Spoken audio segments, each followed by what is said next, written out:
السلام عليكم ورحمة الله وبركاته. النهاردة يا جماعة جايين نكلم الشباب الجديد اللي أول يوم يخش اسطبلات الخيل، ومعانا كابتن أحمد راضي. ازيك يا كوتش، عامل ايه؟ ازي حضرتك يا يوسف؟ كيف حالك؟ عايزينك تدينا شوية نصايح جميلة كده عن الشباب اللي هي رايحة بكرة إن شاء الله أول يوم الاسطبل، وازاي تتعامل مع الخيل وفي نفس الوقت ما تقعش في أي ضرر أو أي مشكلة. ازاي تتفادى الأخطاء وازاي تقضي يوم لذيذ. اتفضل يا كابتن. ربنا يزيد فضل حضرتك. اول حاجه نقول السلام عليكم ورحمه الله وبركاته. اما بعد فاحنا بنتكلم النهارده عن ان انا ازاي اروح اسطبل او اخش اسطبل. ما اعرفش فيه لسه حاجه، فانا رايح بس مجرد ان انا هركب خيل.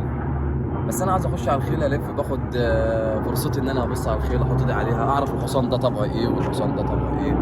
فانا يعني بحذر وبكرر في الموضوع ده تاني ان انا اتمنى من ربنا لو انا زائر ورايح اسطبل لحد ما لقيتش حد يقابلني ويقول لي الحصان ده انفع احط ايدي عليه او لا، او اقرب منه او لا.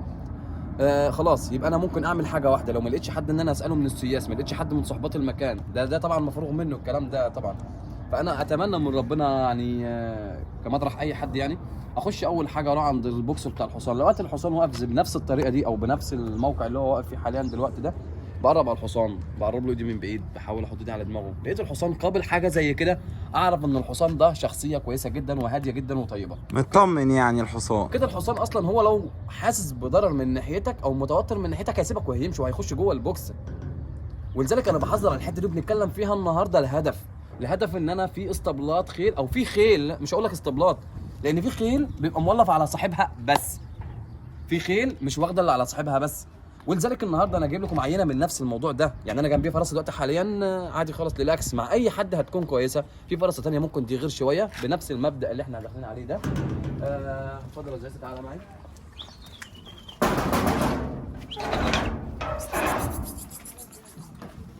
وانا صاحبها بس شوف ايه، يعني انا صاحبها شوف بتكز ليه قلبة الودن، قلبة الودن مع التصرف بتاع حركتها. لكن انا مش هقدر اخاف منها لان انا عارف طباعها ايه. هي بتعمل كده، بتعمل مش قصدها اي حاجه اهي.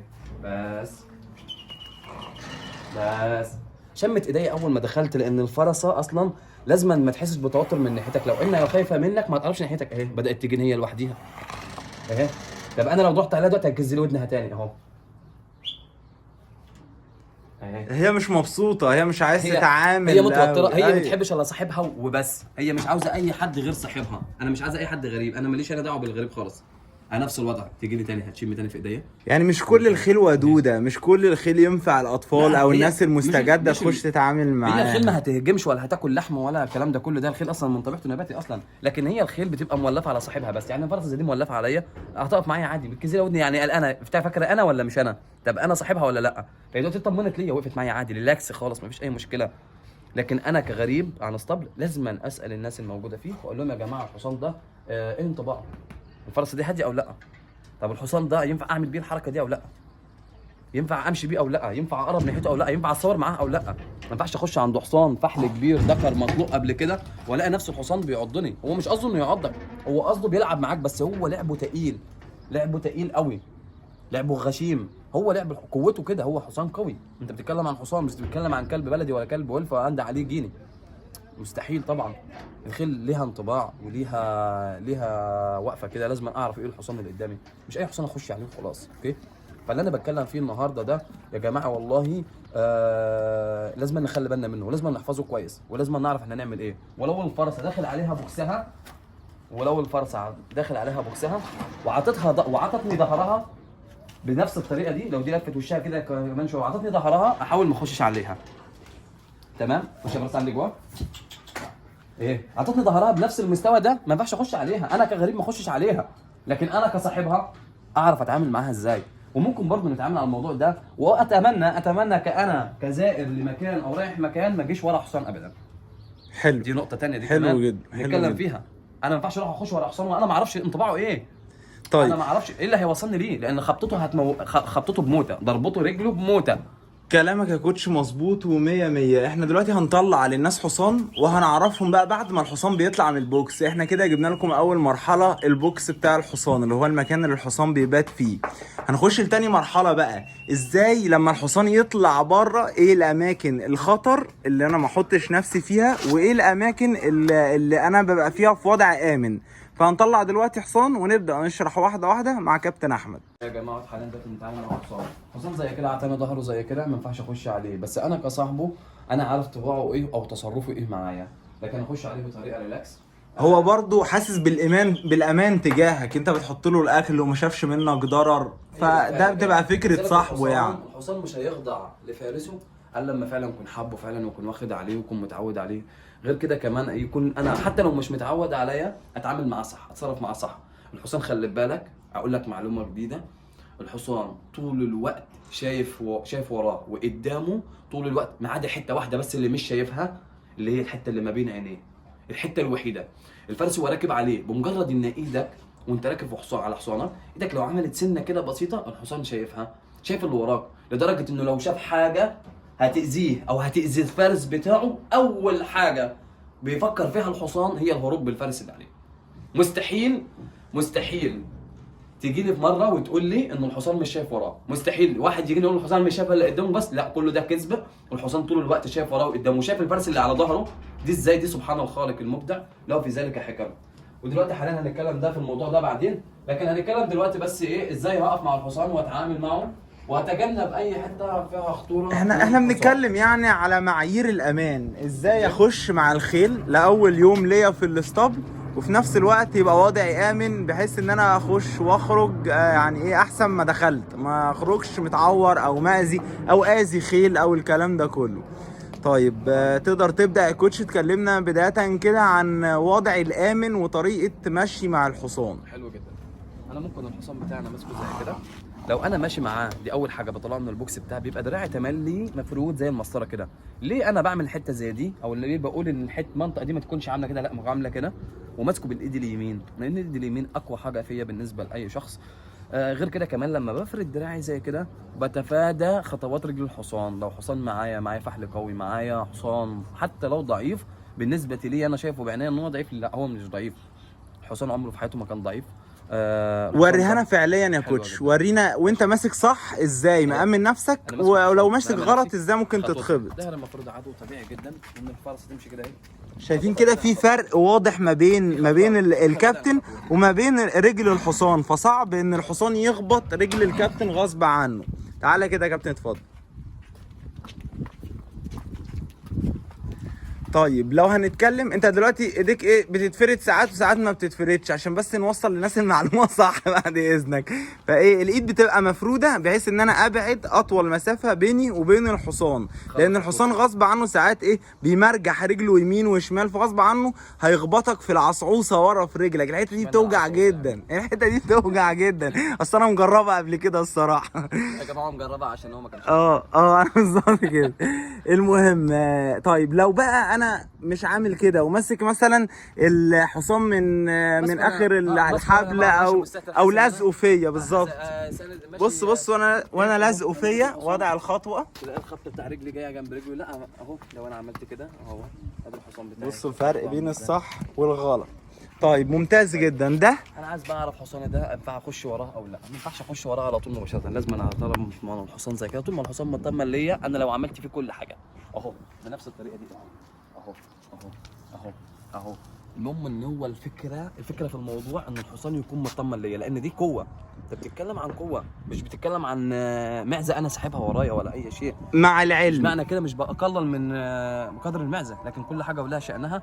ولكن الحصان عشان اتاخر اتجنب اي مشكله فيه لازم أنا افهمه، لازم أنا احسسه بالامان من ناحيتي، لازم بالفعل اطمنه طول الوقت، اطبطب عليه ايوه، اسمعه النغمه بتاعتي اوه، اطمنه، امسكه، اخش وراه، ابدا في الوقت ده ان انا كده طالما اطمن ليا انا هعمل فيه. طب عايز اسالك سؤال يا كابتن. دلوقتي انت الحصان ده بتاعك ومطمن عليه وعارف ان هو مش بيضرب بالرجل، هل ده قانون يقول ان الفرسه دي مثلا او الحصان دون لا يمكن يضرب مثلا حتى لو كابتن احمد دخل مش تحت اي ظرف ممكن يضرب بالرجل، ولا في اظرف برضه ممكن يضرب؟ ما يضربش الا في لهدف واحد بس. ايوه قول لي بقى هو. هو الحصان لما بيضرب برجله بيبقى سلاح بالنسبه ليه، هو ده سلاحه. مظبوط. سلاح الدفع اللي بيدافع عنه بيه. مظبوط. طب ما ممكن يدافع عن نفسه من الكابتن احمد. انا طالما بالظبط. انا هاذيه، ما هو انا طالما هاذيه هيدافع عن نفسه. انا في معلومه عايزك تقولها للناس. اتفضل. ايه هي؟ اللي هي ازاي ما خليش الحصان يتخض، ان خضة الحصان هي اللي ممكن تسابق، حتى لو ابوه، لو فرسه تانية، لو بتاع، ممكن خضته تخليه يكسر الدنيا. لو لاحظت في كلامي انا قلت لك لو الحصان عاطيني ظهره في قلب البوكس ما ينفعش اخش عليه. ليه؟ اصلا ما ممكن الحصان اصلا بينام وهو واقف، فممكن يكون نايم اصلا، يعني صح. اصلا داخل على الحصان ما سمعش خبطه رجلي، ما حسش بيك، الحصان سرحان. ولذلك اقول لك على حاجه، وبتحصل كتير. اخبط على باب البوكس اقول له انا هنا بالظبط، اعرفه ان انا هنا، مش هخش عليه صد رد كده بس. ايه ده اللي انا بعمله ده؟ طب ما الحصان هيبقى ليه دافع اصلا. ايوه يعني انا بوصل رساله للناس، مش معنى ان انت مطمن لحصانك وكده فانت تقول ان انت واثق 100% ان هو مش هيحصل. لا مستحيل. التزم بمعايير الامان. لا طبعا ده لازما، ولذلك احنا بننبه النهارده على الموضوع ده، ومش بننبه عليه من فراغ والله، بننبه عليه لان بيحصل فعلا بيحصل كوارث، وكوارث منها اللي بقينا بنشوفها كتير الفتره دي كمان. وممكن الحصان يتاذي اكتر من البني ادم اصلا من خضه زي كده. الحصان ممكن يتكسر، البشر اصلا ممكن يجرى له حاجه اصلا، ممكن فعلا. ربنا يعافينا يا رب ويعافي الخيل بتاعنا يا رب. احنا بنتكلم فيها النهارده وبندقق فيها وبنقول يا جماعه الامان الامان الامان رقم واحد. انا ممكن اخد اللي انا عايزه من الحصان ده او الهويه بتاعتي دي امارسها بكل الطرق الحلوه، بس بالعلم. مش معنى ان انا ربيت حصان اخش عليه واعمل اي مبادئ، لا مستحيل طبعا. لازم اعرف يعني ايه انا هعمله، ايه المطلوب مني ان انا اعمله لحصاني ده عشان يديني حته الامان بتاعته، ان هو يكون مطمن ليا. هو مسافه ما الحصان اداك الامان انت خلاص بقى اتمتع بقى يا باشا، اعمل مبادئك، اتمتع واعمل مبادئك وفي ثقه. شد سرجك وشد الجمك واركب على حصانك، عاوز تطلع وخش بيه اي حته، وخش بيه اي حته يا باشا. لو بالظبط. عاوز تعلمه حاجه انت نفسك مش عارف عنها حاجه، بمجرد انك تشوفها على اي مواقع تواصل تيجي تنفذها على حصانك، طالما هو الحصان مطمن لك هياخد منك المعلومه سهله جدا وبسيطه. لذلك النهارده نرجو ان احنا يكون فعلا اتعلمنا مع بعض حاجه النهارده. لسه في ايه تاني؟ ازاي بقى اقف مع الحصان وانا بتعامل معاه. انا عايز العب مع الحصان شويه شغل ارضي كده من غير مركب، وده اللي بنشوفه في اغلبيه الناس اللي داخله جديد قبل ما بيبقوا عايزين يركبوا، او اغلبيه الناس اللي داخله جديد بيبقى عندها مخاوف. فانا مثلا بحب ان انا اخليه يتعامل مع الحصان على قد ما يقدر، ازاي يحمي نفسه ويبقى واقف في اماكن. هو مش فكره يحمي نفسه ان هو في مخاطره او كده، لا، بس اقل واجب يعني. يا جماعه انا ممكن ابقى حاطط رجلي كده جنب حافر الحصان وعمال اطبطب وبتاع، اجي احركه خطوه يروح الحصان رافع رجله ودايس على رجلي، طبعا دي بتسبب الام. ازاي امنع نفسي من حاجه زي كده، من حاجه زي ان هو لو حصان مثلا بيلعب ببقه ازاي ابعد وشه عني، ازاي احمي نفسي مبدئيا من فكره العض حتى لو الحصان بيعض، ازاي احمي نفسي من قصه الحوافر، ازاي احمي نفسي في التعامل مع الحصان، ايه الاماكن اللي ما ينفعش المسها، ايه الاماكن اللي ينفع المسها كده يعني. انا عارف انت تعبت معانا بس الناس دي عايزينهم يستفادوا بعد اذنك. كل حته في الحصان كده اصلا ينفع تحط ايدك عليها، تمام، ما ينفعش يحط عليها، صح. بس هي الفكره ان انا ازاي احط ايدي عليها، تمام، ازاي ادخل ايدي اصلا. لو عنده حصان بيعض زي كده انا طول الوقت مستمر، لو المسكه من تحت مسكتها صح بيبقى ايديا قريبه ايه لفكه التحتاني من هنا كده من المنطقه دي. لو انا قريبه هنا كده والحصان هيجي يعضني هيعمل كده، فايدي بق الحصان هيتحرك ناحيه ايدي، انا مكلبشه، انا خلاص ماسكه جامد صح عليه. وخلي بالك انا ممكن اجيب الحصان اللي بيعض ده احط فيه اللجام واسايسه واركب على ظهره كمان واخد متعته كلها، بس اهم حاجه ان انا هحذر الناس التانيه اقول لهم يا جماعه معلش، ان ما كانش واحد ذو خبره او عنده خبره وعارف ان هو يتعامل مع حصان بيعض ازاي او حصان بيضرب برجله ازاي، لمؤن ان انا اقول له لا عندك خبره اوكي تعال قرب عند الحصان، ما عندكش خبره بلاش ارجع ابدا. مش معنى ان الحصان زي ما بنقول ان الحصانه جميله وكل حاجه، بس مش معنى ان الحصان عنده عاده سيئه زي مثلا فكره عض او فكره بتاع اذا الحصان ده اتلغى. عايز اقول لك على حاجه، ده في ناس بتدور على الحاجات دي. عايز اقول لك على حاجه، ان فكره العض وفكره الضرب والحصان والحاجات دي كلها اللي هو الحصان اصلا ايه اللي بيخليه يوصل للدرجه دي اصلا؟ والله العظيم يا جماعه الحصان ده بيوصل للدرجه دي من البشر، مننا احنا، من البشر، مظبوط. حركه البق عضه البق ده عارف بسبب ايه؟ بسبب ان انا جبت شد بلح النهارده ودخلت على حصان مهر صغير حطيت له شد بلح وقلت له خد كل دول. تاني مره ما دخلتش عليه فبيبدا الحصان يفتش في ايديا زي كده اهي، انا بمجرد بتفتش في ايديا عاوز الحاجه اللي انا باخدها منها كلها، هو متعود ان هو المكان ده بياكل منه. يبدا الحصان يشدك من هنا ايوه من اللبس اول مره، بعد كده يبدا يدور فيك ما يلاقيكش، ما يلاقيش برده مستوعب معاه الحته دي، او جبت له بقى وحيلته تاني وجبت له شويه البلح او جبت له شويه الجزر اللي انت حاططهم له، يبدا الحصان بقى ما لقاش الشويه دول بقى بعد كده يخش عليك انت يهبشك مره في مره. الحصان خدها عاده وخدها لعبه وخدها دافع بالنسبه لي انه يجيب بيها الجزر والبلح من ايدك. لا انا في الوقت ده عارف لو انا جيت على بق الحصان وخبطته خبطه صغيره زي كده، انا كده الحصان بالنسبه لي مش ضربته، لا انا عاقبته بقول له لا حاول ما تعملش الحركه دي. صح مظبوط. وفي حاجه تانية انا لمستها برضو في فكره اللي بيخلي الحصان يعض، مش فكره الاكل بس، برضو فكره ان الحصان تخش له في البوكس فيجي الحصان يهوشك ببقه. كنت لسه هكلمك بالظبط، اتفضل كمل. انا دخلت على الحصان على البوكس بتاع الحصان بتاعي، ممكن عارف الحصان بمجرد انه يشوف، والحصان بالنسبه لي البيت بتاعه ده واخده بيت الراحه بتاعه، مش عاوز بقى حد يتحكم فيا.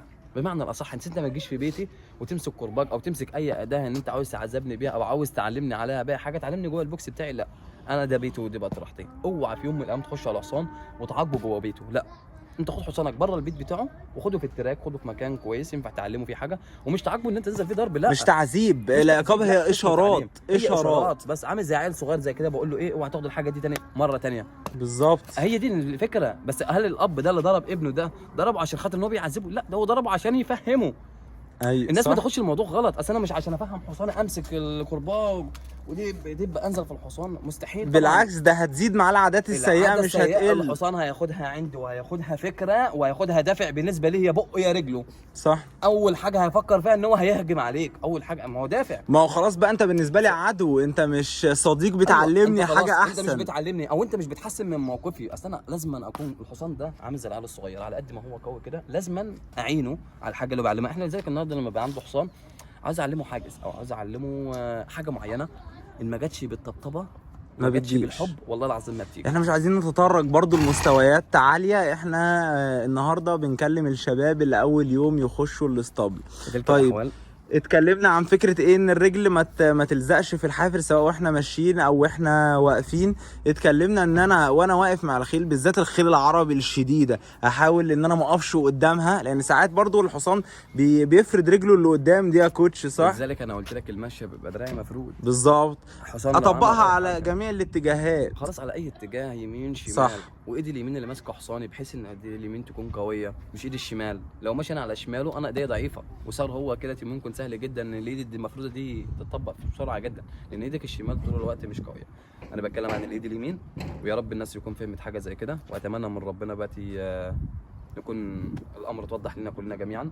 واتمنى الفتره الجايه ان شاء الله رب العالمين مع تواصلنا مع بعضنا باذن الله رب العالمين على القناه وعلى الناس المتابعين ان شاء الله هتشوفوا كله جديد باذن الله رب العالمين، واي حاجه نحس فيها خطر على البشر باذن الله رب العالمين هنعرضها عليكم. واستودعكم الى الله الذي لا تضيع ودائعه، والسلام عليكم. مع السلامه يا كوتش. وبس اخر نصيحه حابب اقولها للشباب اللي داخله جديد، بما انهم ان شاء الله يخشوا يتفرجوا على الفيديو بتاعنا، ما تتوقعش ان انت اول ما هتركب الحصان هتبقى فارس، التوازن بتاعك هيبقى 100. لا، ادي نفسك فرصه واركب مره واثنين وثلاثه، ممكن ما تبقاش مستريح اول مره، ممكن ما تبقاش مستريح تاني مره، بس بعد كده هتوصل. والموضوع مش صعب ومتاح لاي سن، من سن 6 سنين لحد 50 سنه تقدر تبقى فارس، تقدر تبقى متمرس وتبقى محترف. استودعكم الله، وان شاء الله نجيلكم في فيديو جديد يكون فيه معلومه جديده. مع السلامه.